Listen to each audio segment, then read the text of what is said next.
Good evening.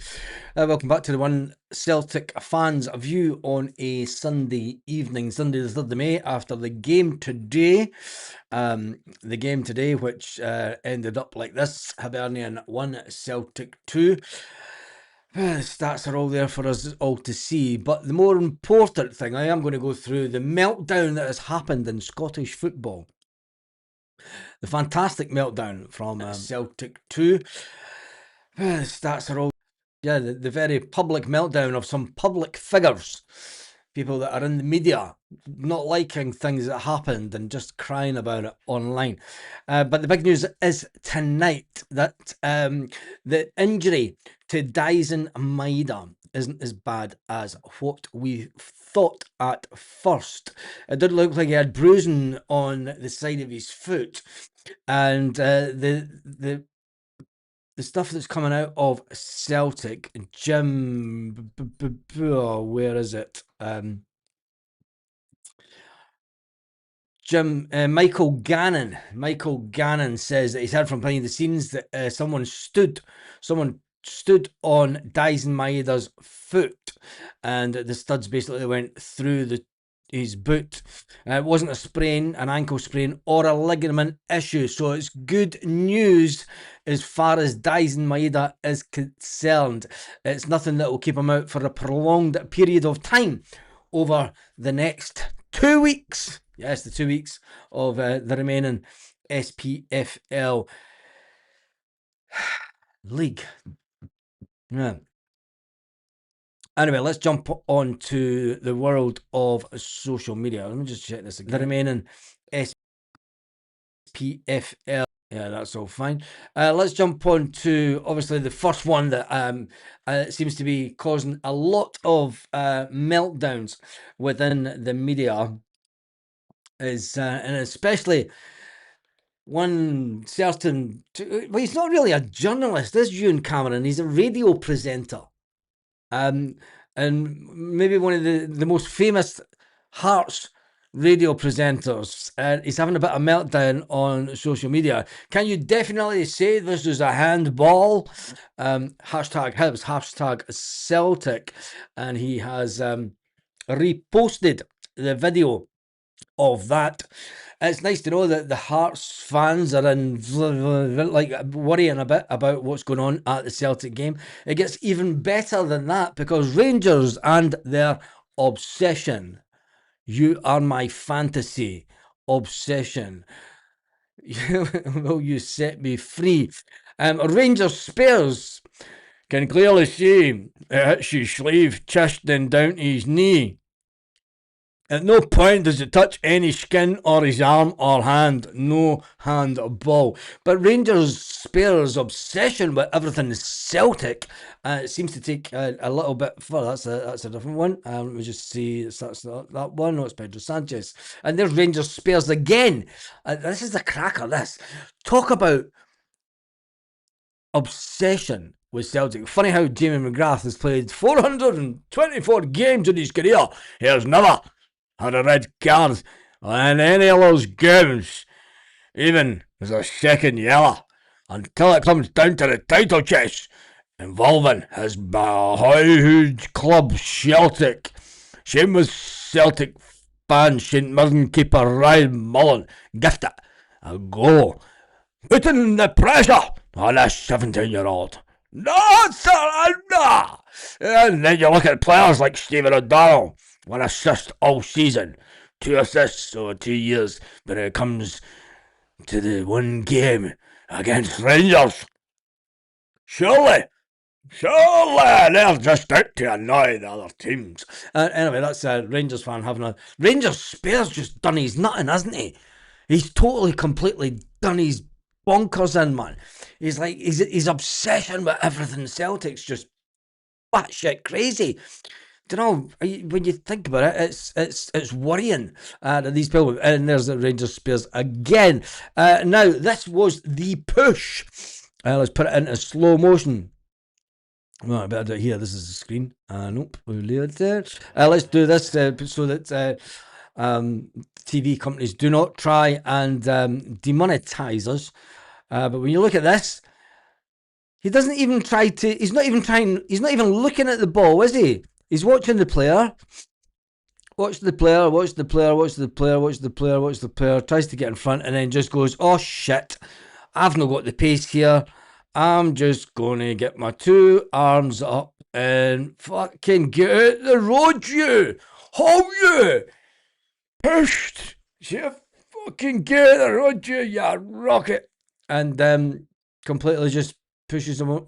I mean, the ball's going the other way. The ball's going away from him.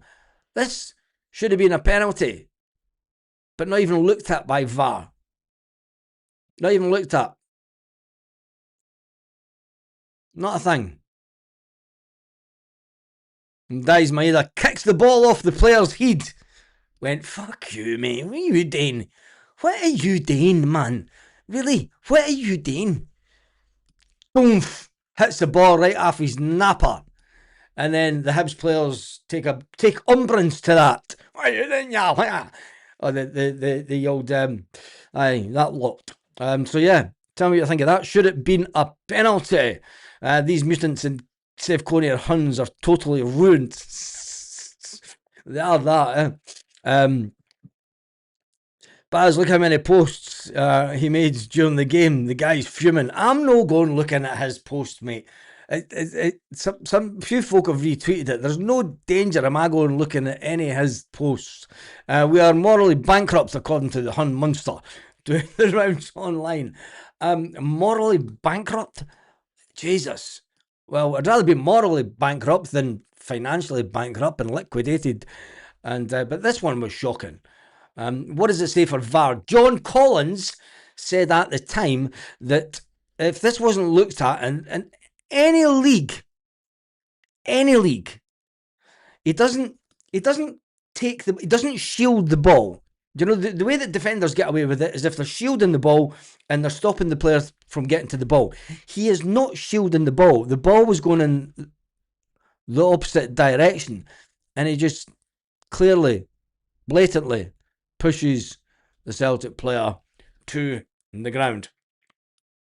This is an interesting one. It is from the Fast Loving Sin Soaked Heathen YouTube channel. It's a cracking channel he's got, by the way. And if you haven't subscribed to his channel, go and look it down on YouTube. Fantastic guy, sits in the main stand, and he does. I tell you, he's got a camera and a half. He must update it every year, and he manages this. He always gets cracking footage of unseen moments at Celtic Park. It's a channel that it doesn't get the accolade that it should get by some of these other channels. But anyway, fantastic channel, and like I say, you will see the full video there. And this banner was to the PSG Ultras group. It's mental to think that Celtic have got a wee loving with the PSG fans, but yeah. I can remember when we played in Rennes, actually. A lot of the Celtic fans were going to the PSG stadium on the way back. There you go. Oh, but loving that was Pedro Sanchez, and then it's back to that one about the Rangers guy. So let me get some thoughts on. Maybe not at that moment. We might just pause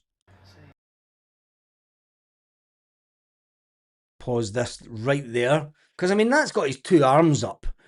I mean that's blatant. I mean that's just a blatant push. But in Scotland, it's not a penalty. But that's more handball than Kalmark versus St Mirren. Is that the simply depressed Sevco? Don't say that. You'll say you're stealing their songs. Anyway, let's come off this page just a minute till we get in some of the comments. Sack the VAR, sack the VAR, sack the VAR, sack the Huns in black today.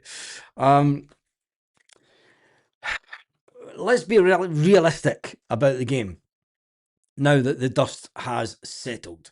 I mean, we can look at decisions like that, but let's face it, over the year, right since the beginning of the season, Celtic have staggered, they've toiled, they've made what used to be easy football at Celtic Football Club. They now make it look hard, and they make the simple things look hard. You know, the good old days of. Can we talk about them?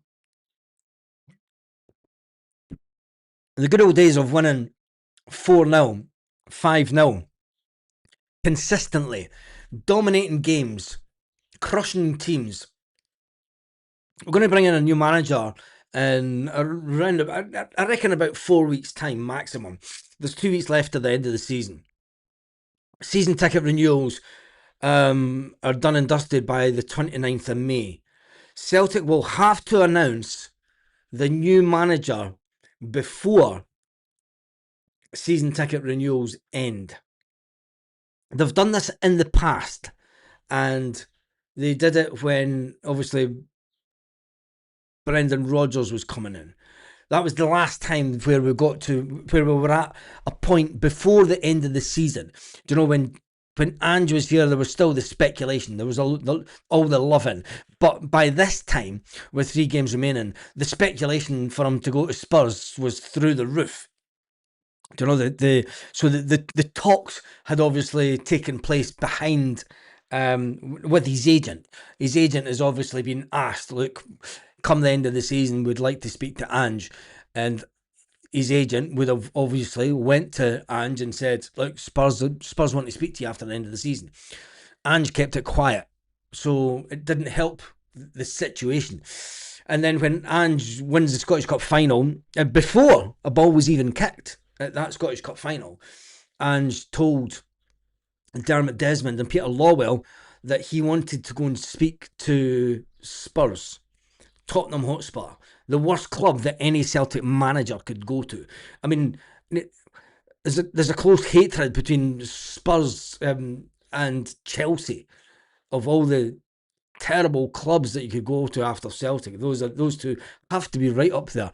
But telling Dermot Desmond and Peter Lawwell before the game, they obviously knew that was it. The manager was gone. And then when we saw the reaction when Celtic won that Scottish Cup, and the screen panned to Dermot Desmond and Peter Lawwell, as it's done many times over the years, and hopefully that we'll never see Peter Lawwell there again, but Dermot Desmond will unfortunately still be there. It panned to them, and the two of them were sitting. You would never have known that we had just won. And that was the moment that a lot of us knew that Ange was gone. That was the telling sign. That was the telling moment. That and then you had Martin O'Neill, funnily enough, in commentary, and he spoke to Ange Postecoglou after it, pleading with Ange not to leave the club, pleading with Ange to stay at the club. Oh, how things change. And Postecoglou's currently out of job, no idea what he's doing, who cares, to be honest. And Martin O'Neill's back at Celtic, trying to get us to go for another consecutive title against all odds. Martin O'Neill, whilst today, like many other days throughout this season, it was uncomfortable watching. From Brendan Rodgers to Martin O'Neill, we got a little bit of a boost under Martin, and I don't want to even say the French dude who managed Celtic for 33 days. It's crazy that even happened, but I can understand the thinking behind it. So Celtic must be working hard behind the background. If Celtic do not announce a manager before the 29th of May,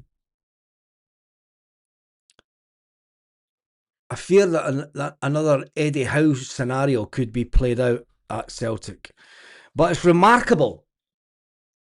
There is light at the end of the tunnel. We are in the Scottish Cup final. We are in with a chase. We're in with a shout. we're still in there. With Martin O'Neill and this team, and it's a wonder. It is a wonder how we're still in the title chase. Let's face it, because no one, absolutely no one, expected Celtic, and I definitely did not expect Celtic to, back in December, there is no way that I expected Celtic to be in the title race. We won today. Why this? We won today. Why this? Because initially we were talking about the meltdown on Scottish football. You might have missed the beginning of it. This could be a massive, if we lose the league by a goal, it could be massive. Because if we were to lose the league by a solitary goal, and we did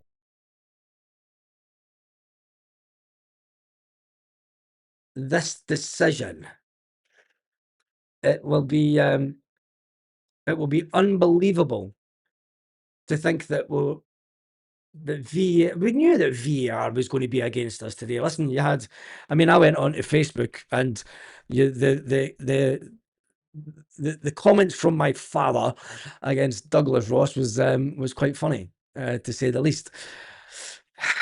60 odd more goals at this point last season. Yes, we did that. A double for St. Martin. And that's the crazy thing. That's the brilliant thing about this whole scenario, is that, we are playing absolutely rubbish football. This team is past its sell-by date.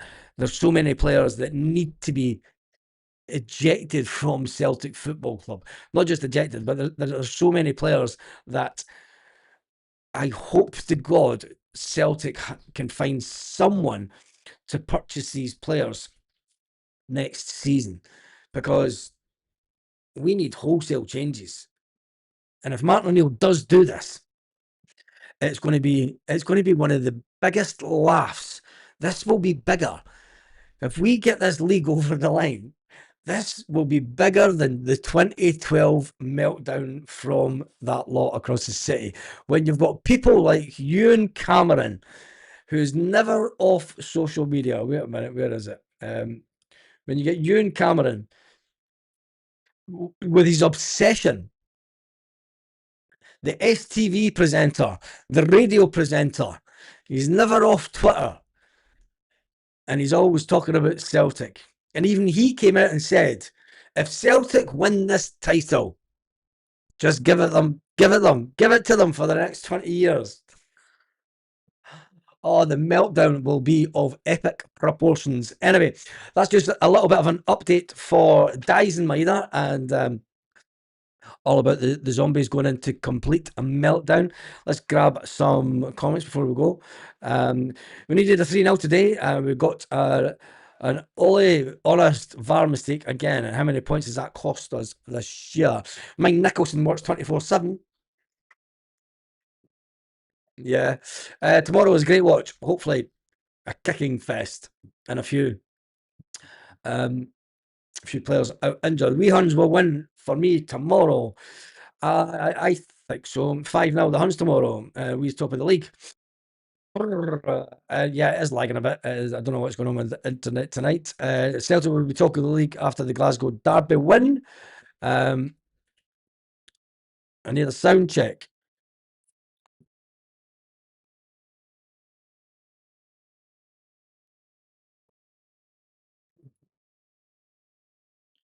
There we go.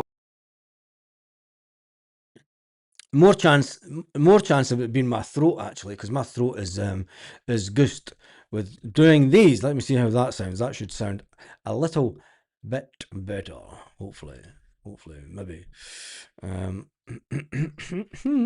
More chance of it being my throat, actually, because my throat is a bit donkey, isn't it? Anyway, right, I wasn't going to be on that long. Anyway, thank goodness you said. That's me done and dusted for this evening. It's all about 3 points. Sometimes performance doesn't matter. Hearts draw tomorrow, and that will be all the incentive we need. Ross, Tory, Unionist, FUD. Yeah, that was pretty much what my old man said. A couple of red cards tomorrow would be good. A couple of red cards tomorrow would be fantastic. Will it happen? Not a chance. Come on. It's all good news, though. It is all good news. Before this weekend games, Rangers were 1 point behind us. Would you take a Rangers win tomorrow and beat them the following Sunday? Yes, I would. When we look at the SPFL table this evening, look at the Premiership table this evening. Celtic are in a fantastic position. And I hold my hands up. I do hold my hands up. And, do you know what? I never expected us to be in this position. We're sitting on 73 points, goal difference of 27. The goal difference is starting to look a little bit better for Celtic. I mean, it's not as bad as what it was. I hope it doesn't come down to goal difference.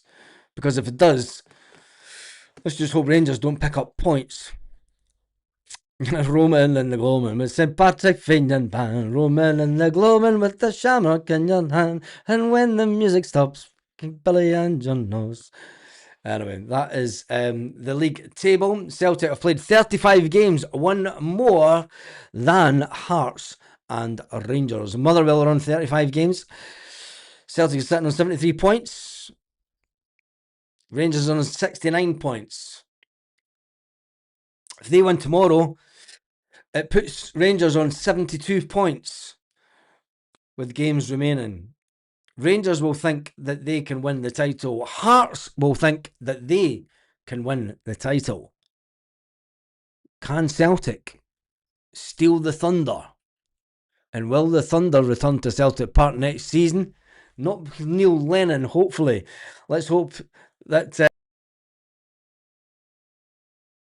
I think we will do a watch along. If not, does Football Channel. Anyway, I'm going to rest my throat because it's croaky. So I shall see you all in the morning. Hail Baz, goals would be better if officials were not cheating. We need to go into the last game against Hearts, either 1 or 2 points behind them. We can't go into level on points as they have a better goal difference. And it could be the fact that we've got to beat Hearts 3-0 on the final day of the season. I think Celtic can win it. I think Celtic may win it. And I tell you one thing, I never thought that in December. At least I hold my hands up and say that.